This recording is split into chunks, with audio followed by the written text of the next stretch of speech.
we're for some odd reason we got on the topic of hockey. Yeah, but I think it's kind of we live in. Well, I live in the state of hockey. Yeah, you do. So it's like I gotta be up to date on my hockey. Yeah. You're a few hours away from like the center of like state of hockey, but you're in the state of hockey. No, dude, I think the center of the state of hockey is the northernmost point of Minnesota. Yeah, War Road. I think War Road is like the number one, like per capita, like the most NHL players out of any town on the planet. Which is fucking crazy. TJ Oshie, he's from War Road. Yep. That is insane. And it's just like a dinky ass town that I ice fish out of. Like it's got access to Lake of the Woods, so it's like if someone was like, "Hey, you want to go watch a high school hockey game up in War Road?" I'd be like, "No." But then you realize like half those kids are going to play in the NHL. Yeah, and I like it's not obviously not as prestigious, but it'd almost be like someone saying like, "Hey, you want to drive to the cities and watch a Wild game?"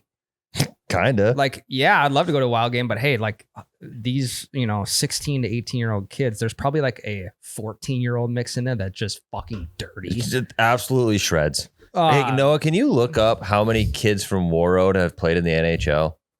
It's a stupid number for this tiny ass town. What is War Road's like? What 5,000? It's I don't know if for the population.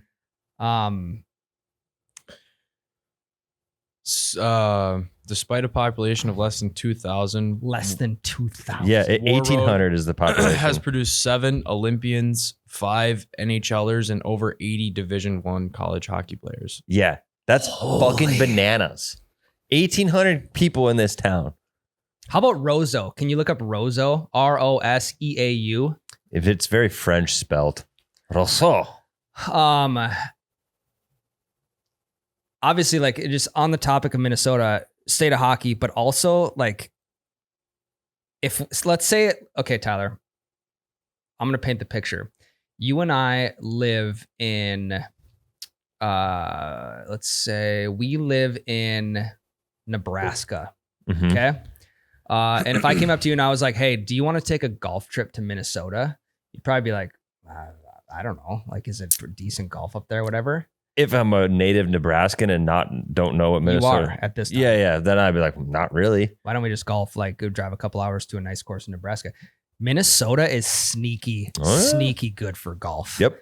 We have a weird variety. Minnesota. I'm saying we because that's me now. Mm-hmm. We have a weird variety of landscapes as well. Like the northeast Minnesota, you're gonna get like the cool bluffs, like built-in canyons. Like you golfed that one. What the fuck's the name of it? By the casino. In Minnesota? Yep. What casino? Northeast Minnesota. Sort of by Duluth. Grandpa Dave told you to golf it. Holy shit. Oh, yeah. The Wilderness, the Preserve. The Preserve. It's like in the quarry. The quarry. Yeah. Yeah. Giants Ridge. Thank you. Holy fuck. That was tough. Giants Ridge. We were both dial-up connection there. Giants Ridge is Giants awesome. Ridge, super cool terrain. And then you go to the southeast Minnesota by like Winona, and that is like genuine bluffs and like cool cutouts and valleys there. And then you could play on the plains. Minnesota has plains. You can play in the North Woods. Yep. You can play on lakes, river basons. Like there's a weird variety of landscapes you can play in. You can play at the Meadows in Moorhead. You can play Minnesota. and then you could go play Giants Ridge and compare the two. Very different vibes. Yeah. The one thing I wanted to bring up about hockey was this last weekend was NBA All-Star Weekend and NHL All-Star Weekend. Well, this last weekend was the All Nations tournament. Okay, All Nations, but isn't that their new form of All-Star game, or is there still both? It's a tournament. That's new. Yeah. Okay, so that's on top. Like they still have an All-Star weekend. Oh yeah. Yep. Okay. But regardless, with those going on in the same weekend, I couldn't be a bigger fan of the like All Nations. That's fucking awesome. Dude, it was unbelievable. And then just watching the skills challenge, the NBA All-Star, I'm like, this just doesn't compare. Hockey players are just so they're just built so much different and give so much better entertainment. Dude, I think the all nation thing should be the new model for all All-Star games. Like just drop All-Stars in general. For NFL, do a all nation 7-on-7 tournament. Do a all nations 3-on-3 basketball tournament. Did you say for the NFL? Yeah, do it for every sport. The only thing about the NFL is there's not much diversity in nations. You could do it states. I don't fucking know. I think why not? There's plenty of people from. I think if you did like there's plenty of Canadians. They have their own league. Don't they have like one Englishman that plays in the NFL and there's one Korean. It's the kicker for the Falcons. Young Wei Koo. Something like that. There's not a lot of. The American team kicks off to the Korean team. It's the Falcons kicker back there. Field 7 guys. So yeah, I couldn't be a bigger fan of the All Nations tournament. I was watching it this weekend. You watched the highlights of the Canadian game, correct? The Canadians booed the national anthem. There was 3 fights in 9 seconds, and the Americans went 3-0. The Tkachuk brothers, immediately bang bang, both in the box in less than 9 seconds. Yeah, it's like, and then we 3-1'd them. Did you see they were playing Dream On in the locker room? No, but I love that out of them. Sick.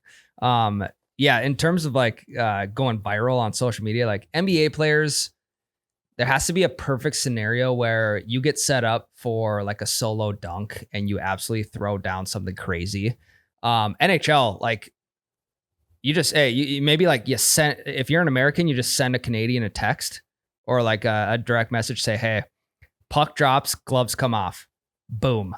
Virality. Mm-hmm. Like that shit is going to spread like wildfire. Hell yeah. There's so many people who just took those edits to Toby Keith. Mm-hmm. I saw that. Okay. Shifting over to golf wise, I do have a gift for you guys. Oh. I'm a gift giver. Okay.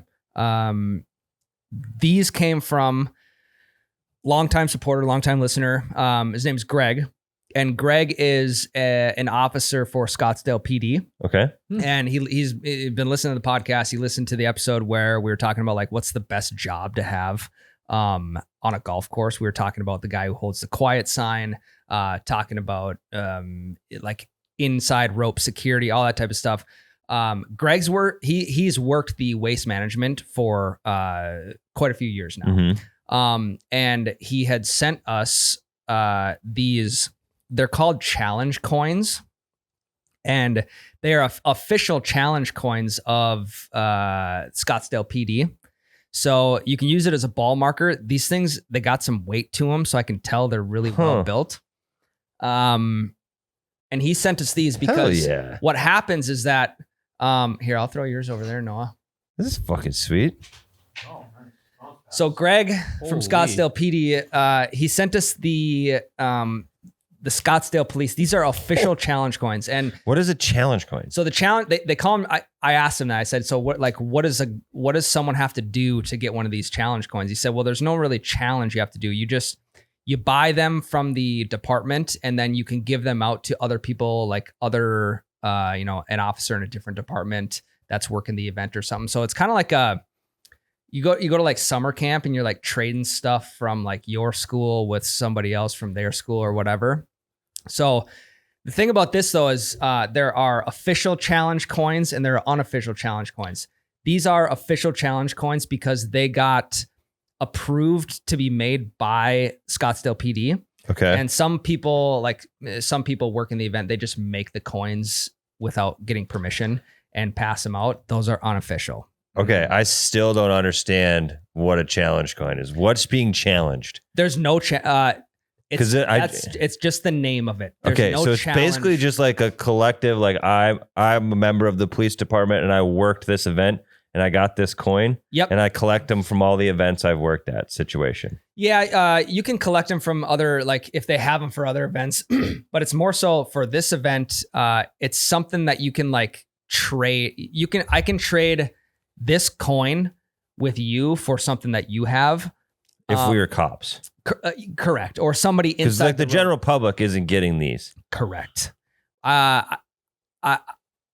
I think it's safe to say we are probably the only people in the general public who have these coins. I'm still not like 100% sure I get it, but I think these things are fucking sweet, and I'm gonna for sure put it up in my office. Scott, Greg. I was reading Scottsdale. Greg, thanks, dude. Okay, so seriously, this is shout out to Greg. He sent us an email. He said, hey, we got the I had bought these from the department and I forgot to bring them to give them to other people working the event. So I want to send you guys some. Hell yeah, dude. And here's what he said. So Greg said, there's no challenge to get this coin. It was made by one of our officers before the event, and after getting approval from our chief of police, it was offered to members of the department. Whether you worked at the waste management or not, you had the opportunity to buy one. Some people carry them and will give them out to other law enforcement at the event or trade them later on. I bought a few of them, forgot to take them out. And then I asked him like if he had any stories about working at the waste management. And he said, let's see. Is this the official Scottsdale PD logo? Because if so, that's a badass police logo. Yeah, probably. Just the cowboy on the bucking bronco in front of the sheriff's badge. That's tight. So these coins, it's just like a police thing. Yeah. Or law enforcement, like FBI, like all these different types of like subsections of whatever, like some form of security. I didn't know it was like that. So they're like trading cards for kind of, yeah. Yeah. In that way where like they swap. I don't know. That's interesting. Yeah. I didn't know that existed at all. These are super fucking cool though. Okay, so Greg, a little story from last year, the shit show waste management year. He said last year, Greg, did you work that, my guy? He said last year I was at the intersection of Hayden and Bell Road near the VIP driveway, so I got to see all the celebrities coming in. I watched the endless crowd come in and then watched as they all left a few hours later. As someone standing out there for 13 hours a day in the rain all week, it was amazing to see. I talked with event organizers last year on Saturday and remember them telling me about how they had employees taking bribes from patrons to get into some of the tents without passes. Wow. So that's probably that very much so contributed to the shit show. Yeah. Hey, here's $100 bill. Can I come into this event, like to this tent without a pass and probably get free booze? Yeah. Would you take $100? I would take 500. Well, I'll tell you how much that Greg wouldn't take, because this is a story from this year. This year, I was working at a checkpoint where the players' families entered. The Thunderbirds and other VIPs also entered here. Thunderbirds are like, I believe they're front row seats on 16. Okay. So I want to say they cost like $24,000 a seat or something. My day consisted of yelling at rideshare drivers and directing people to general parking at Westworld. Probably the only cool story I have is an older guy in a Ferrari trying to bribe his way past me. He rolled up, had his hand out, and said, "I'm just meeting up with some buddies." I told him he didn't have the proper credentials and told him he couldn't get in. He then gestured to his hand, and when I asked what it was, he said, "Take it."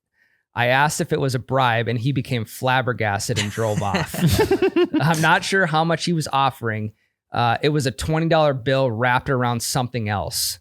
I think I was more insulted that he thought I could be bought so cheap. $20 is not enough for Greg. There's probably an 8-ball wrapped up with some crazy like that. Something wild. It's like, hey, imagine trying to bribe a cop with drugs. Yeah. Hey, well, I mean, if it was wrapped up in something, if it was money, you'd probably be able to see that. Right. It had to have been something else. Right. There's obviously like a hollow, there's a hole going down like through the top, and maybe like something in the middle that's rubber banded. I don't know. Maybe he thought, I don't know. Maybe it was the keys to his Ferrari. And he just absolutely dropped the bag. Could have been. He said stories I heard from inside the event this year were a lot more tame, as we had kind of guessed it. I was told there was no streakers and no one jumping in the lake, but we did have a guy that jumped into the canal on Tuesday. So practice round, I'm assuming. Practice round or pro-am, something like that. And it caused one of our sergeants and an officer, caused him an injury, pulling this guy out. So that sucks. While this coin was offered to our department and is an official coin, many units will make unofficial coins, which are not approved by the department, that are given to specific people. There is one that is made for people that work the traffic detail and have specific references that if you've worked traffic, you would understand. We wouldn't get it because we've never worked traffic at the event. Don't get it. So I do get that. I genuinely think this might be one of the coolest police logos. Yeah, no, it's like fucking badass. Arizona Mountains sheriff's badge with a cowboy on a bucking bronco in front of it all. Yeah, very similar to like the Wyoming cowboy logo. Yeah. This horse is on the way up, and the Wyoming cowboy, I believe, is on the way down. I don't know, but both look dope. Yeah, and then the whole cutout is 16. Yeah, on the backside. Yep. So yeah, cool. Shout out to you, Greg. Thanks again for seriously, thank you for thinking of us, Greg. And for being a supporter of the podcast and the content. And it's getting stuff like this. You know, when we're not able to make the event, this is just a little memento. Like, you know, you pull it out. I'm not going to use this as a ball marker because I'll lose it. I don't think I will either. I think I'll put it up on my golf memento shelf. Yeah, or I don't know. Maybe every year we see if Greg can get us a challenge coin, and then. It's like the 50 state quarter, like that quarter booklet. We just start making a little booklet each year of the challenge coin. Greg, could we bribe our way in with other police with coins they don't have? Hey, FBI here. Forgot my badge at home, but I do have my challenge coin from last year's event. That's official. No, we won't try and do that. We won't. So yeah, just a little something to brighten your guys' day. I know Noah, you know, we had a rough start. Noah came in fucking hot today. He's 5 minutes late, 3 minutes late, whatever. We give him some shit. He's like, I'm fucking right, I don't have to fucking, it doesn't fucking matter. Like, Jesus, dude. I walked in the building on time. Yeah, but the pod starts at 9, my boy. And there's no moving field goal posts in this situation. No goal post moving. It was the grumpiest I've ever seen Noah. He's usually a pretty, like, you're a pretty level-headed happy guy. 99% of the time. Yeah. You caught me on my 1%. He was fucking pissed. But that happens. You know, it's the same thing with my kid. It's like my kid gets mad. I'm like, why are you so mad? It's like, well, I have bad days too. That doesn't mean that 2.5-year-old can't have a bad day. No. You know? That doesn't mean You're Noah. comparing me to a 2.5. Well, no, you did grumble like one. No. What I'm saying is like it doesn't mean I get what you're saying. Noah can't have a bad day. Yeah. And not that you're having a bad day. Just it's we recognized it because you weren't yourself. Rage recognized rage. You know. Yeah. You were raging. I got I'll see if I can find a pack of sports cards for you later and just really get the day going. Yeah. I know that'll brighten any guy's day. Well, yeah. Sure. Okay, so what do you guys want to talk about? Shit, dude, I don't know, man. More golf, probably. I have a hypothetical for you guys, just on the topic of number 16 at Waste Management. I actually came up with this myself. It may have been this question may have been answered elsewhere, but I'm going to ask it anyways. Okay, so if you were a player, if you were on the PGA Tour or just in general, where would you rather get a hole-in-one at? Number 16 at Waste Management or Amen Corner number 12 at the Masters? As a PGA professional? As someone playing the course, but with the same type of conditions that same type of atmosphere that 16 at Waste Management has and that 12 at Augusta has. Okay. Me as myself, 16 Waste Management. Me as a tour member, Amen Corner. Interesting. Why the separation? Because I feel like the Masters to them, they care more about the Masters than I do. I love the Masters, don't get me wrong. I think it's awesome. But I like the Waste Management, I think, a lot more than most PGA professionals do. The Masters matters to them a hell of a lot more than it matters to me. Okay, well, let's just take like regular guy and PGA professional. Like, let's just take that out of the equation. You have the same atmosphere as 16 at Waste Management and 12 at Augusta. So the tournament doesn't matter at this point? Correct. Well, then 16 hands down. Way Really? Cooler atmosphere.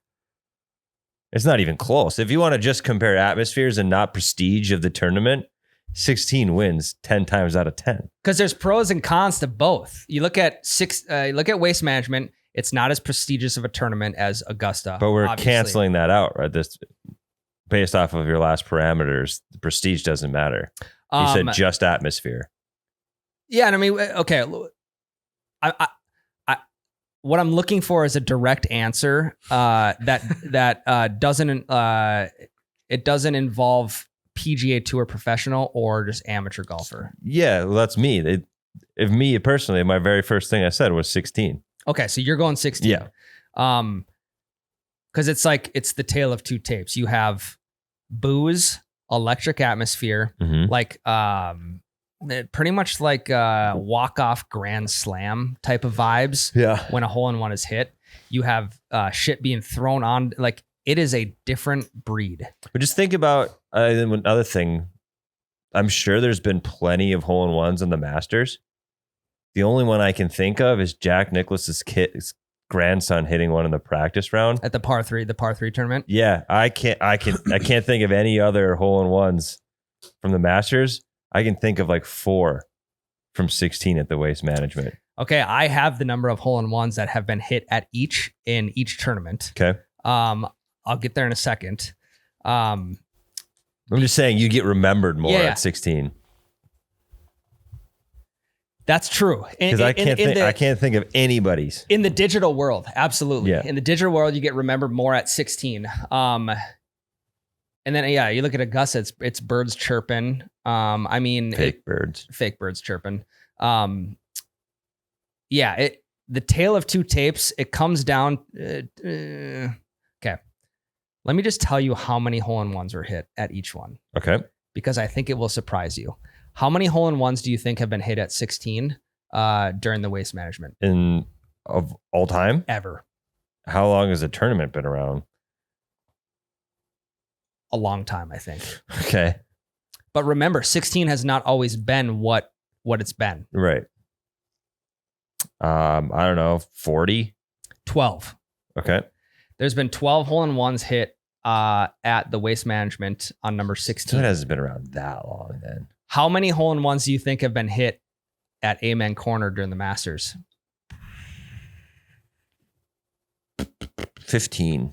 3. No shit. I want to say the last one was like 1988. Wow. So in our lifetime, there's never been a hole-in-one hit during the Masters. Well, no wonder 12. I can't remember one. Exactly. There's been 3 on Amen Corner. Okay. So it's that for sure changes things. Big time. And that's why I wanted to get to it right now, because I figured it might change your answer. Damn. Because you become a piece of history. Yes. If you hit one there. Do you think, is that during the Masters? Yes. How many do you think have been hit, like just playing Augusta in general? Well, the pin placement isn't nearly as difficult as what it is. I would assume anyway. I don't know, maybe 10. Fuck, dude, that's crazy. Because didn't somebody, like, they had a whole story about they hit a hole-in-one at Augusta, and that's how they ended up getting their membership? Yeah, and didn't they got a painting? Yes, they offered them. They're like, "Hey, here's this painting for like $50,000 if you want it." Something and like he's that. like, "Yeah, I'll pay it." Yeah, and they're like, "Psych, it was just a test to see how much Augusta means to you. Do you want to be a member?" Yes. Do you remember that story? 100%. Yeah. I can't remember what the dollar amount was, but it was close to $50,000. I feel like. Anyway, that changes my thought process a lot. I don't know about you, Noah, but I will put my hand up and say that I am jumping ship. I think I would way rather be a piece of history than take the moment. The moment is going to be really fucking cool on 16. Yeah. But to be like the first one in, what is it? You said 80 something? 88. Damn, dude. So that would be like 36 years. Yeah. To be the first person to do it in over 30 years. Yeah. Hey, I'm taking that. And we're talking present day too. So this shit is going to find its way on the internet really quick. Well, yeah, I mean, it's televised. People are going to see it when it happens. Right. Yes. Yeah, exactly. To become number 4. Forever. Like, when did the Masters start? How long has the Masters been happening? Oh man, We know this because we've done this on our Masters trivia shit before. Yeah. The early 1900s, 1920s, 1934. 1934. Okay, so the Masters has been going on for 90 years. 90 years. 4 hole-in-ones on Amen Corner in 90 years. I know Amen Corner's changed in those 90 years, but 4 still. that it would include yours. There's been 3. Oh, yeah. Yeah. Shit. There's been 3 in 90 years. It's like one every 25 years-ish. So we're due. We're due for one. I mean, I'm not going to get on to play, but it would be pretty fucking cool. But if you were in this situation, you hit a hole-in-one, it'd be at Amen Corner, right? Yeah. Okay. Yep. I think is all our answers the same? Or are you sticking with waste management? I think I'd stick with waste management. I think that just because you're still making I mean, what was it? You said 15? 12. 12. You're still one of 13 people ever to hit a hole-in-one. And I feel like I don't know. The moment feels like too good to pass up on. I feel like you wouldn't be able to celebrate like you could. Like just the vibe is just so different from the waste management to the Masters. Like, it's like opposite ends of the spectrum. Completely different. So I feel like you're able to celebrate in the Masters. What? I thought that so it was never, it's not always been the Waste Management Open, but it's like the Waste Management Phoenix Open. Phoenix Open, yep. The Phoenix Open started in 1932. So 2 years before the Masters. Yeah. What the fuck? And that hole-in-one counter goes back to then? I guess. Yeah, I just looked up how many hole-in-ones have been hit on 16 at the Waste Management. Yeah. So who'd have thought that the Phoenix Open is older than the Masters? That is kind of wild. I never in a million years would have guessed that, because I was looking it up just because I was guessing it was started in like the 70s or something, and be like 12 in much less time. Mm-hmm. I don't know. I'm blown away that the Phoenix Open is older than the Masters. I think the day also matters, because let's say like Sunday. Okay, I mean, I think it's got to be even Sunday for both. Yeah, it has to be even, because if you go hole-in-one at Augusta on Sunday in the final group, that's a whole different feel than Sunday even in the second to last group, because you have the crowd following you. I think I have to go with a hole-in-one on Amen Corner. You have to, because it's just like it. With it being so rare, I think I can't change back to Waste Management because of it. Like what? I think the odds of being struck by lightning are better than hitting a hole-in-one on Amen Corner, for sure, during the Masters, for sure. Yeah, I think I gotta be very curious how many golfers play it, and how many just average member hole-in-ones there have been. I would love to know. I don't have that stat. Can you look that up? Yeah, I gotta go Amen Corner hole-in-one. Same. I don't even think it matters the day. It has to be in tournament play. Yeah, I'm not some fucking practice round hole-in-one on Amen Corner. No, we're talking Thursday through Sunday. Yep. I'm with you. Nothing. I mean, who? It may not. I mean, they're pretty be secretive. Yeah. They got barbed wire fences and shit up on fucking fake ass birds, birds and fake chipmunks. It just has the competition, the Masters hole-in-ones listed. None of the. And when was the last one? Was it 1988? Mm-hmm. Okay. What was his name? Curtis Strange. Is that Doctor, literally? Did he become a doctor later in life? Is that literally Doctor Strange? No. What's Doctor Strange's first name? Steven. Yeah. Everything in Marvel is alliteration. Stephen Strange. Yeah. Peter Parker. Bruce Banner. There's a few exceptions, but not very many. You just said Bruce Banner, and then I was gonna say the Hulk. Yeah, that's him. Like TH. It's not a no, but his name is Bruce I know. Banner. I'm like, but wait, Bruce Banner is the Hulk. Okay. Reed Richards. Sue Storm. Doc Ock. His name is Otto Octavius. Fuck. Okay, well, that kiboshes that. Yep. All right, yeah, fun little hypothetical. Again, I think Noah, with you going waste management, it's the difference in 2 generations. Yeah. With us being a little bit older, we like we're getting into, we like the history more than the vibe. Had you asked me this question 5 years ago, I probably would have went waste management for sure. Yeah. Yeah, you're old as fuck, Ryan. I know. I was right in the middle. I had to change my vote after learning more information. Yeah, I'm not getting any You're younger. so old, dude. All right, Should we take a break, Grandpa? Let's fucking take a break. I gotta get my fucking diaper changed. All right, be right back. Welcome back, everybody. Hell yeah, we're back. We tasked Noah with getting us going. That was good. Post break. That was good. All right, piss breaks are over. Time to start back up, boys. Audio, you got to do audio visual. That's an audio podcast. Noah was. That's a cue for us. Noah. Oh, okay. I was gonna say Noah had his pointer finger up, pointing to the sky, as if he was thanking God for something, and then he was swooshing it in a circle, saying, "Round him up. Let's get started." Mm-hmm. It's a great audio visual. That's good. Okay. I like the whistle too.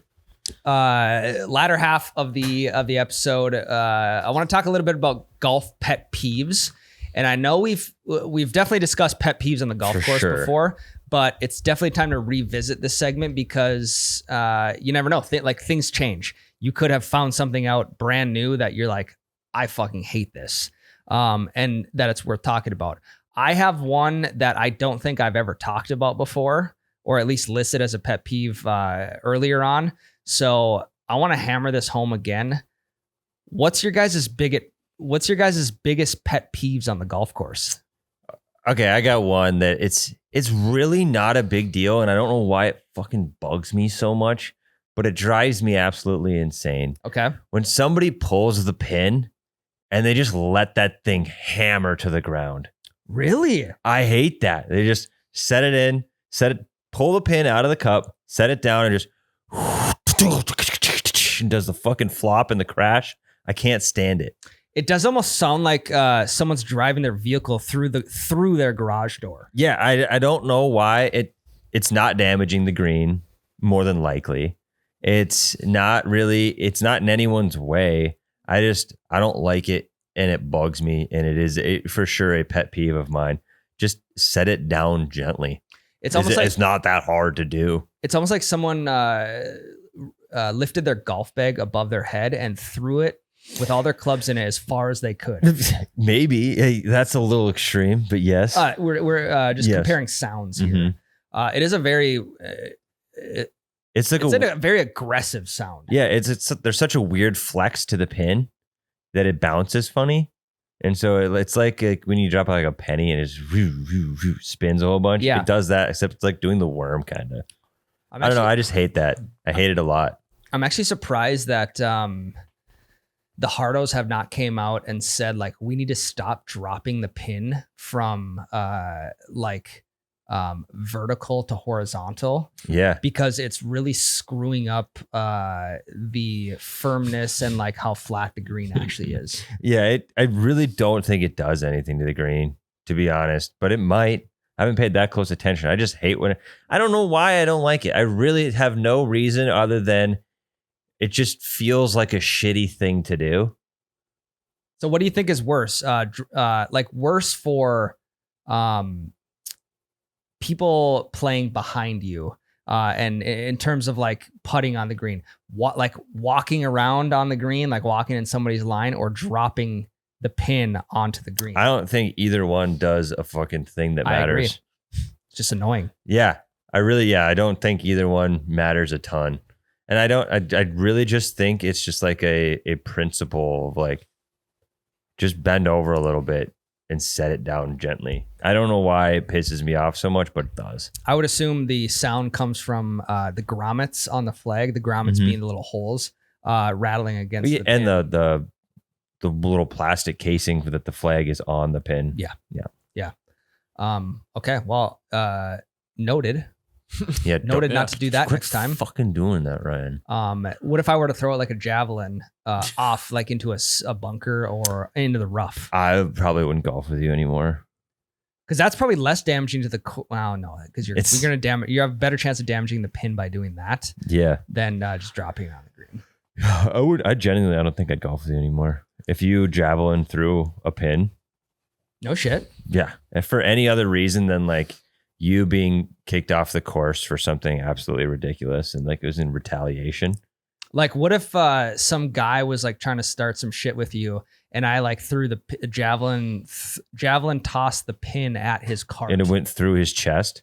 It just like it went right right across their line of view as they were sitting in the cart. I don't think that would be necessary. But what if I did? Would you still golf with me if that was the case?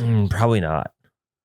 You don't need to be doing that. I think I could say before you could say that to me. I think I'd say I can't golf with you anymore because I can't be backing you up all the time. When have you ever had to back me up? I'm just a hypothetical. You never know when Gene Short Tyler comes out a couple. But you can't say backing you up all the time when you've never had to do it once. Yeah, I'm just saying if I ever had to, and I had to javelin toss a pin at someone else to deter them from, screwing with us. Also, I don't need your backup. No, I know you don't, but especially with a fucking javelin. But if I just stand there, then everyone's gonna be like, "Wow, look at that pussy!" Like he's not even backing his. You could be behind me peacocking a little bit. Yeah, then I just look like a anyway. Dude, I don't know. We've talked about it a lot. I think I might completely wimp out on any golf fights because I've seen a lot of people getting smacked with clubs lately. Yeah, people are dying. Yeah, like I don't want anything to do with getting hit in the head with a fucking 7-iron. So yeah, I'll back down.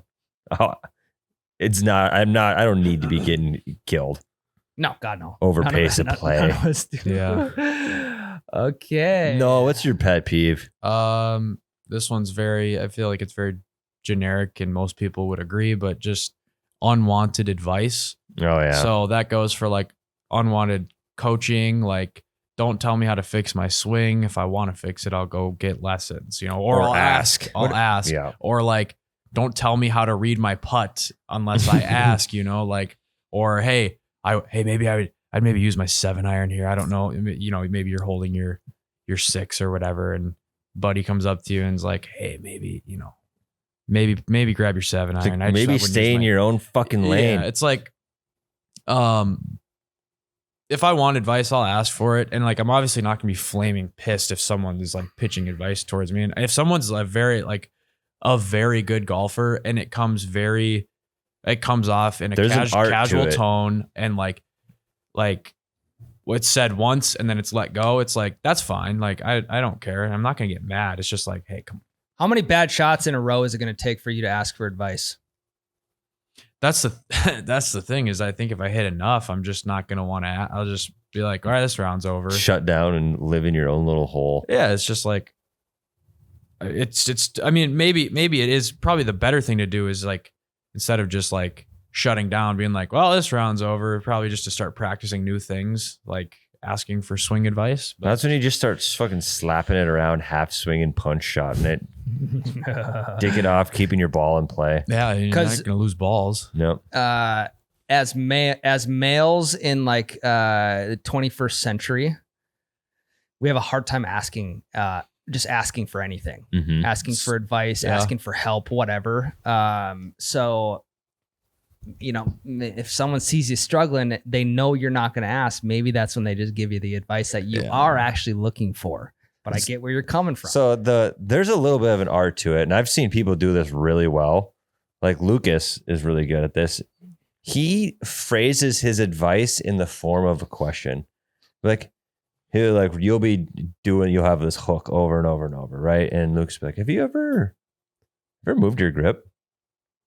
Not like telling me to move my grip. Like, have you ever done this?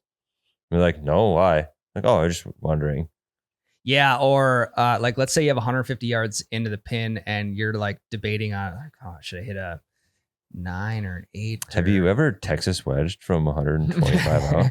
And then I feel like Lucas would be like how far do you hit your 8-iron? And you'd be like, oh, I hit it about 160.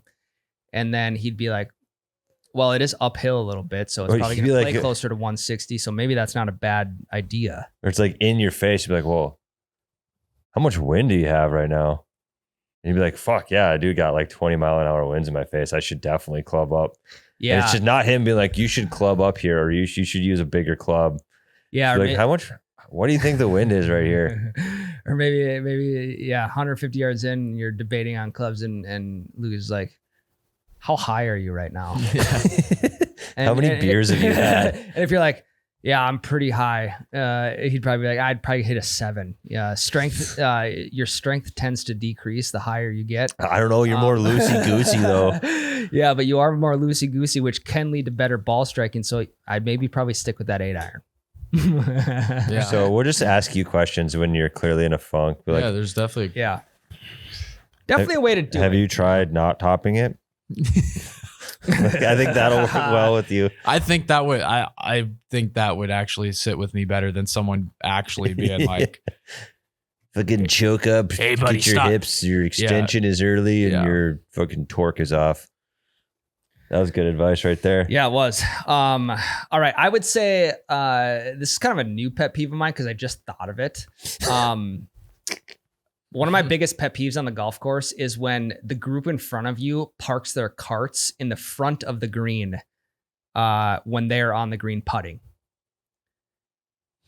Oh, they shouldn't be doing that. You're not supposed to park that close to the green. Meaning like, they're a respectable amount, a respectable distance away from the green, but they park like right in the middle of the fairway so that they can just walk straight on the green and start putting. That is kind of banana sandwich. It is. And I see people do it more often than you would actually think. It's like, so if you're going to walk, the proper distance to park a cart away from the green is what, 20 yards? Something like that. They usually have it marked. Yeah, you say, hey, no carts past these signs, whatever. And if they don't, it's kind of like a 20-yard gentleman's. Yeah, and it's like, if you are going to park your cart in front of the green and then walk up to the green, putt, and then walk back and we talk about pace of play all the time. And inefficient use of walking. Inefficient cart golf. It's like, don't park there, because if you parked on the back of the green, like once you get off the green and are continuing to walk back, I think I'm pretty clear to hit. Yeah, but what about like, let's say my chip is short of the green and like I'm going to walk up there with my putter and my wedge. I would say I'm not going to go drive around to the back side of the green.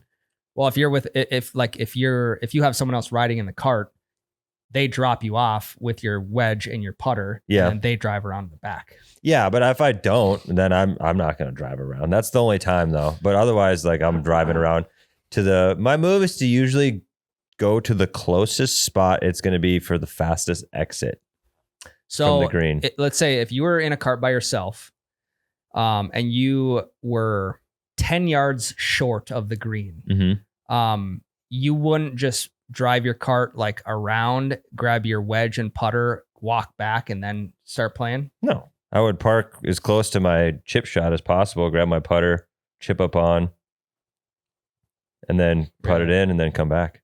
So you are the guy who I'm talking about. I think so. Because like, why would I'm 10 yards from my ball? Why would I drive around 30 yards away from my ball and then walk to it? Well, it's not necessarily, you don't necessarily have to drive 30 yards around, even if you just drove like off to the side or something. But I don't know why I would drive further away from my ball and then walk to it if I can just walk much shorter to my ball. Because once you're done with the hole, you're not walking back towards me, being the group behind you, and then having to drive back around. It's still less distance than me driving all the way around. We might have to clip it's less walking. That like your take right here would get absolutely flamed. I don't think so, because it 100% would. I'm not in anyone's way. I'm on the green. You guys can't be hitting at the green anyway. I'm fucking on it. Okay. r/golf. Let's settle it right here. Laser cupcakes. Most cart golfers have zero idea of how to efficiently cart golf. All cart golfers need to do is give us all a decent chance at a 4-hour round. Thank you. I love it. A 4-hour round would be great. Number 1, park at the back of the green so your group isn't walking toward the group behind once the hole is finished. Exception is when course routing forces you to go backward. Some principle goes for walkers. Drop your bag in a spot that gets you out of play for the group behind as fast as possible. I still don't see the issue. We gotta pull this. We have to. Me putting, me leaving my cart there. I'm getting to my cart just as fast. They can't hit it at me. I'm on the green. I'm getting out of the way just as fast as I would be if the cart was on the side. Fuck them if they're hitting at me while I'm on the green. But once you're done, once your ball's in the hole and you pick it up, you're then walking back towards me versus that is. I can't hit until you walk back to your cart and then drive and are behind the green with your cart. Whereas if your ball went in, if you drove behind the green, you walk to your ball, chip, putt, boom, done. Once you grab that ball out, I can essentially get ready. If you're to hit hitting at me while my hand's in the hole, still fuck that guy. No, once you're walking back, I can get ready to hit. I think you can get ready to hit while I'm walking back. This is literally a matter of less than 10 seconds difference. Makes a difference over the course of, let's say, 18 holes, 180 seconds. Total. If I do this 18 times. If I do this 18 times, which I'm only doing this if my chip is short of the green. Correct. Yep. That is the only. So let's say hypothetically that happens on a big day 14 times. At total, I am costing 140 seconds, which is just over 2 minutes. Yep. Of a delay. 2 1/3 minute. Which I don't think is enough to like have a full written out article of like this is ruining somebody's golf round. Number 2, drop their cart partner off at their ball, which is kind of what we said. Agree. Yep. Wedge and a putter. While the other cart golfer goes and finds their ball, you don't need to codependently watch each other's ball every swing. Yep, I agree with that. The first one though, you can't knock my pet peeve. I just don't think it's that big of a deal. It's your pet peeve. I can't pet peeve shame you. I get it. It annoys you. Like, what you could do is like, your pet peeve could be my pet peeve. Like, my pet peeve is the pet peeve that you have about. My pet peeve is when people get annoyed that I parked as close to my ball as possible. Yeah. Okay. There's that. I mean, yes, we got to stop doing that, Tyler. We got to pull this in the episode too, Noah. Okay. Number 3, if you're the one who got dropped off, take your shot and then walk toward the cart so you can link up quicker. Makes sense. Probably save you 140 seconds around. That actually makes a huge difference if you think about it. It barely makes any difference whatsoever. Number 4, if someone is within 60 yards of the green, drop them off with a wedge and a putter, and the other player proceed to park the cart at the back of the green. What if you're alone, Ryan? We don't disagree on this point. But if I'm by myself, I am parking as close to my ball as possible. Don't kill the messenger. That's number 4 on Laser Cupcakes in the thread. You don't need to cart someone to help them avoid a 20-second walk. If you're number 5, if you're the only cart in the group, use your cart to help track down other people's balls. We've done that. Like when we have 2 guys walking, cart boy goes and spots balls. Yes. Yep. Mm-hmm. Okay. And where we're getting with all okay, obviously, like there are people who don't use common sense when it comes to cart golf, but when we talk pace of play, we always say walking is more efficient, considerably faster than double carting it. Okay, and it's cheaper. So what's the solution to pace of play? There's a golf course in West Columbia, South Carolina, that they just have single seat golf carts. Oh yeah. That's like the motorcycle deals? Not the motorcycle deal. It's a golf cart with just one seat. That's sick. Wow, how have we not discovered that yet? I mean, we've done the motorcycle thing. Yeah, motorcycle thing, but that's more of a novelty. Like maybe you're out for like a bachelor party or you're with some buddies. Dude, and then to just get a single cart. That's a great idea, because then you don't have to worry about the whole splitting a cart fee bullshit. Correct. That we've belly ached about. Yeah, why aren't they? Everyone should do this. You guys, you have a because you're not saving money splitting a cart. Correct. No, you're not. You're gonna pay the same. Give me my own cart. You just take a golf cart, you cut it in half, and then you take the wheels from the half you cut off and put them on. Well, then it'd be the motorcycles. But you still got, you take those wheels you cut that off that half, and you put them back on the half you're keeping. So then you just have one half with no wheels. It's a 4-wheel single seat. Can you show me a picture of this thing? Yeah. Yes, I will. Because the Grandpa Dave kind of rode on like a weird 4-wheeler looking ass cart when we were in Myrtle Beach. When he fucking crashed into. Oh yeah, I remember that. Is it like that? Is that a single seater? Yeah. I mean that definitely fits the bill. I'm trying to find the actual picture because then there's like the right here. Rick Golfs on Twitter. How to really speed up pace of play on the golf course. Salina Golf Club in West Columbia, South Carolina thinks it has a real answer. They have single rider golf carts, and this allows players to go straight to their ball. Yeah, I'm here for this. You guys remember? I can't remember what they're called, but those golf carts with like the half moon front. It's not like a square. It's not a square looking top. It's like rounded at the top. Oh, I know what you're talking about. They're like, I can't remember what those are. They were super popular in like the early to mid 2000s. That thing? Those. Kind of, yeah. But that's essentially what the single rider cart looks like. Yeah, you're thinking of like the things they drove around on like Google's campus. Yeah. In like those mid 2000s movies. Exactly. Yeah. Exactly. Like campus security is ripping around in those in college movies. Yep. And they came in different colors too. Yeah. Yep. 100%. No, I dig that. I think that's a really good idea. Yeah. It's like, some people might be intimidated to ride a motorcycle. Right. It's got 2 wheels. Yeah. Like a grandpa can't ride a motorcycle. Right. He's going to tip over. But he would ride a 4-wheel single seat cart. Yeah. He would ride that thing that you just showed me for sure. And we can put that in the reel so people can see it or whatever. I just screenshot or it. You can make that the green screen if you want, Noah. Yeah. Dude, yeah, that's got to be the answer.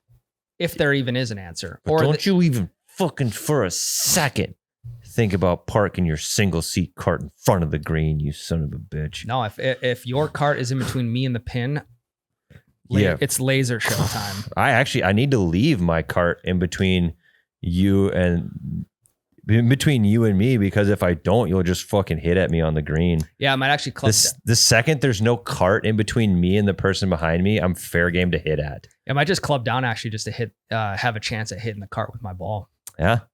So thank God I left it there. Then otherwise it'd hit me. That's true. Yeah, you use it more so as like an armored vehicle. Mm-hmm. Okay. That's all I got. Same. If anyone out there has tried to cut a golf cart in half and then just attach the wheels on the half you're keeping, or buy another set of wheels, you need batteries for that. Anyway, we'll see you guys next week. No one's done it. Love you all. Love you. Love you.